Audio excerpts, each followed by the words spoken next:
Brunhilde Pomsel, Goebbels' secretary, went into her death at the age of 107, absolutely unremorseful. She still claimed that she was not aware of the horrors carried out by her boss, who was the head of propaganda for Third Reich Germany. But she wasn't unique among her contemporaries. The generation that survived the Second World War in Germany mostly put aside any sense of guilt or any sense of responsibility because they decided to put all of the blame on the back of the main political figures of the time. And why wouldn't they think that that would be acceptable when the vast majority of them, of the collaborators, of the people who stood by, got away with a slap on the wrist?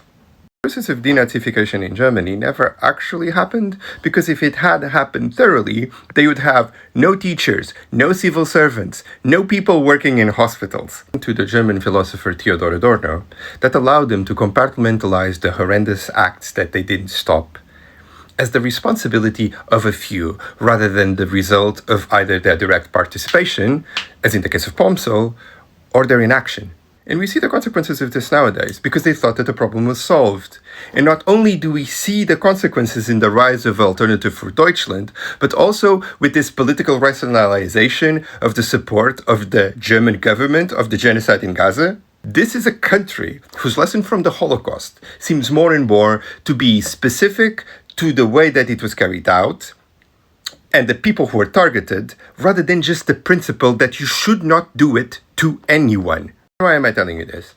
I'm telling you this to give you some comfort. You're not a bad person when you make a person who was a loud supporter of the genocide in Gaza and their perpetrators feel uncomfortable now that the consequences come to roost. By making them uncomfortable, by making them see what we all saw 20 months ago, that this was coming and that they decided to ignore, in my opinion, you're actually doing something for society because you're introducing social consequences for people who thought for months that it was acceptable to bomb a civilian population, to set children on fire.